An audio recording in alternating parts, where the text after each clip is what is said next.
Tá quente. E aí pessoal, tudo bom? Bora conversar um pouquinho sobre Kanban? E aí galera, pra quem não me conhece eu sou o Lucas Faria, ou você pode me chamar de Lurf. Se é novo no canal, esse canal vai sempre falar sobre tecnologia, programação e afins, beleza? Vamos direto pro vídeo sem perda de tempo. Olha, vamos voltar bem no tempo, lá pra 1940 quando surgiu a metodologia Kanban. É interessante a gente pensar o que estava acontecendo naquela época. O Kanban surgiu lá em 1940 no Japão. E o que estava acontecendo lá? É bom a gente pensar nisso. Porque em 1940 estava acontecendo a Segunda Guerra Mundial. E o Japão é um arquipélago, ou seja, ele é um aglomerado de ilhas. Isso faz com que o acesso a recursos, matéria-primas e tudo mais seja um pouquinho limitado, ainda mais em meio de uma guerra mundial. Então lá na Toyota eles estavam começando a ter algumas ideias para tentar usar o máximo dos recursos que eles tinham, sem desperdício, para economizar tempo, dinheiro e, claro, usando o mínimo de recursos possível. Outra coisa importante da gente entender é que isso surgiu na Toyota, que é uma montadora de veículos. E o meio de produção geral de veículos é fazer em massa, você fazer uma porrada de carro e depois vendia. Mas lembre-se, a gente está no meio da Segunda Guerra Mundial em um arquipélago, e essa ideia não era lá muito segura para eles. Então eles queriam fazer meios de produção dessa forma. Você chegava para mim e falava, cara, eu tô precisando de um carro. E ele, beleza, vou produzir o seu carro. Então ele produzia o carro de acordo com o que era solicitado. E não mais uma porrada de carros de uma vez. Isso eles estavam começando a fazer um meio de produção just in time. Então eles faziam no momento que era solicitado. Eles não tinham mais um estoque gigantesco para poder entregar as coisas. Eles faziam de acordo com o que era solicitado, para evitar desperdícios. E uma das formas que eles encontraram para fazer todas essas coisas, evitar desperdício, fazer no momento, gerenciar o tempo melhor, tudo isso foi criado, junto com outras coisas, o Kanban. Bem, Kanban é uma palavra japonesa, onde Kan é visual e Ban pode ser cartão, quadro, depende aí da tradução. E a ideia do Kanban justamente é isso. Um quadro onde você vai colocando seus cartõezinhos, ele tem que ser visual para todo mundo para poder estar gerindo o seu fluxo de trabalho. É bom a gente entender que o Kanban, dentro da engenharia de software, ele estaria lá na parte de processos incrementais. Ou seja, é um processo que vai incrementando ao longo do fluxo de trabalho. Beleza? Isso é interessantíssimo de você pensar enquanto a gente está nesse vídeo. Tá, beleza.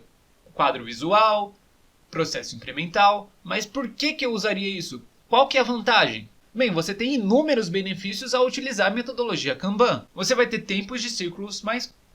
Nossa, a dicção tá ó, uma bosta. Você vai ter tempos de ciclos mais curtos, fazendo com que você entregue recursos muito mais rapidamente. Além disso, você também vai ter uma melhor gestão a mudanças. Afinal de contas, a gente está com um tempo mais curto, está com mais feedbacks do cliente, então você consegue muito melhor ter técnicas para poder seguir com mudanças muito mais rapidamente e muito mais eficazes. Requer menos organização. Você não precisa de um planejamento enorme para poder começar a utilizar o Kanban. O processo é simplificado, então você pode começar com aquilo que você já tem hoje em dia e vai tocando o rodo no negócio. Maior visibilidade do projeto. Você vai ver ao longo desse vídeo que o Kanban ele tem que ser algo visual para todo mundo. Então o pessoal vai bater o olho e vai conseguir ver o progresso, vai conseguir ver o andamento das coisas. Redução de desperdício e redução de custo. Lembra do que eu falei? Surgiu lá na década de 40, Japão, Guerra Mundial. Eles tinham que evitar o desperdício de recursos e também de granas, né? Elimina atividades que não agregam valor para a equipe. O que isso quer dizer? Se a gente está verificando lá que tem alguma atividade no fluxo de trabalho que não serve lá muito bem, cara, joga fora. Vamos seguir com o que realmente importa. E melhora a motivação e o desempenho da equipe. Porque você consegue ver o fluxo de trabalho seguindo. Você consegue ver os recursos sendo entregues mais rapidamente. Você vê o seu trabalho sendo entregue. E o Kanban tem alguns princípios. Comece com o que você já faz hoje. Você pode começar hoje o que você já faz utilizando o Kanban. Outra coisa é acordar em buscar a melhoria através de uma mudança evolucionária. Ou seja, você vai estar de acordo com todo o seu time de vocês estarem buscando a melhoria, ou seja, a qualidade cada vez melhor, melhorando o seu processo, melhorando a qualidade do seu sistema, por exemplo, no nosso caso. A cada ciclo você vai melhorando cada vez mais. E encorajar atos de liderança em todos os níveis. O Kanban prega que todo mundo, não importa o nível hierárquico que você se encontre dentro da sua equipe, você tem que ter atos de liderança. Abordagem evolucionária, ou seja, de estar sempre evoluindo. Mudanças evolutivas através das percepções obtidas, ou seja, você vai mudando, você vai evoluindo conforme aquilo que você já está observando, aquilo que está acontecendo durante os ciclos. Focar na necessidade e expectativas do seu cliente, o cliente é sempre o foco do seu trabalho. Gerenciar o trabalho pensando nas pessoas, as pessoas são sempre o foco ali. Você tem que pensar que você está fazendo de pessoas para pessoas. E essas pessoas também precisam ter a capacidade de se reorganizar. Lembra? Atos de liderança. Então elas também precisam saber se reorganizar juntos. Rever regularmente a rede de serviços e suas políticas. Já já a gente vai falar um pouquinho sobre políticas. E para fazer isso tem algumas práticas para você estar aplicando o seu Kanban. A primeira delas é uma das mais importantes e está no nome dessa metodologia, que é visualizar. Ou seja, o Kanban tem que ser algo visual. Ele é um quadro visual. As pessoas têm que conseguir enxergar o fluxo de trabalho. Outra prática é a questão do limite de trabalho em progresso, ou em inglês, o WIP, Work in Progress. Ele serve para você colocar ali um limite de quanto trabalho vai conseguir ser feito, de quanto trabalho vai conseguir fluir por vez, para que você não sobrecarregue as pessoas. Imagina que o Kanban está ali um quadro onde você vai colocar algumas colunas. Essas colunas, a mais comum para você começar é to do, doing and done. A fazer, fazendo e feito. Então, para fluir de uma para outra, você tem que pensar no WIP. Gerenciamento de fluxo.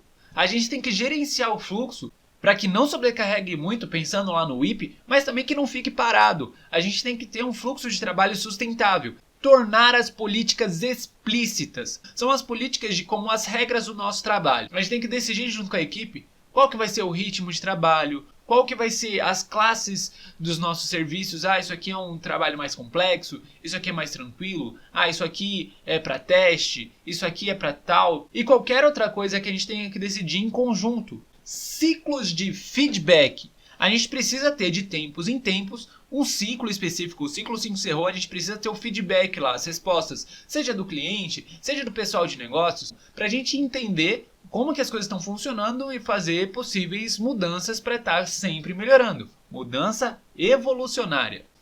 Melhorar colaborativamente, evoluir experimentalmente. Nossa, filosofei. Essa prática diz que a gente tem que estar sempre colaborando na melhoria e experimentando para evoluir. É o método científico. Quando você tem uma ideia, uma teoria, qualquer coisa que seja, você não simplesmente fala, é assim e pronto. Você tem que testar. E por fim, mas não menos importante, o Kanban tem métricas. Essas métricas servem para que você possa gerenciar, para você observar as coisas do seu trabalho, como que está gerenciando, para você gerar gráficos, para você gerar estratégias. Um deles é o lead time. Qual que é o tempo que leva para um item que entrou lá no fluxo de trabalho até que ele passe por todas as etapas e chegue lá no critério de pronto, de entregue. Outra métrica é o delivery rate, que ele vai medir quanto que a gente conseguiu entregar dentro de um ciclo. Quantos itens dentro de um ciclo, sei lá, a gente decidiu que nosso ciclo vai ser de uma semana. Então, quantos itens a gente conseguiu entregar dentro dessa uma semana? E a outra métrica a gente já até conversou um pouco antes, que é o WIP, o Work in Progress. A gente saber qual que é a quantidade de itens lá no sistema. Mas pera. Só uma coisinha rápida aqui. Vamos falar das cadências do Kanban. As cadências do Kanban são como se fossem reuniões. Vamos dizer assim. Se fosse uma outra metodologia, como o Scrum, por exemplo, a gente chamaria essas cadências de cerimônias, por exemplo. E em breve eu farei um vídeo falando sobre Scrum. Então, fica ligado aqui no canal se você quer saber disso. Se inscreve se você não é inscrito, cara. Pelo amor de Deus. E se você chegou até aqui e está aprendendo, tem um like aqui embaixo, infeliz. Uma dessas cadências eu tenho certeza que você já ouviu falar. Em várias metodologias ela existe, que é a Daily. É uma reunião diária que a gente faz todos os dias para ver como que o trabalho tá, para a gente entender lá o que está acontecendo. Nessa Daily a gente está focando no fluxo de trabalho e não nos trabalhadores. Outra cadência é a retrospectiva do time. E essa já não é mais diária, ela pode ser quinzenal, pode ser mensal. A gente teria que decidir lá nas políticas do nosso time de quanto em quanto tempo vai acontecer, mas ela não é diária. Essa reunião serve para a gente ver com os times lá como a gente está gerenciando o trabalho e se isso está dando certo ou não, como que a gente pode melhorar esse gerenciamento de trabalho do time. E por último, tem a reunião de reabastecimento do time, que ela serve lá para a gente começar a pegar mais itens para colocar no fluxo de trabalho, para ver o que a gente vai estar fazendo a seguir. E é isso, galerinha. Espero vê-los aqui em breve novamente. Logo menos tem vídeo sobre Scrum, sobre XP, algumas outras metodologias pra gente entender melhor, beleza? Então tamo junto, eu sou o Lurf e até a próxima!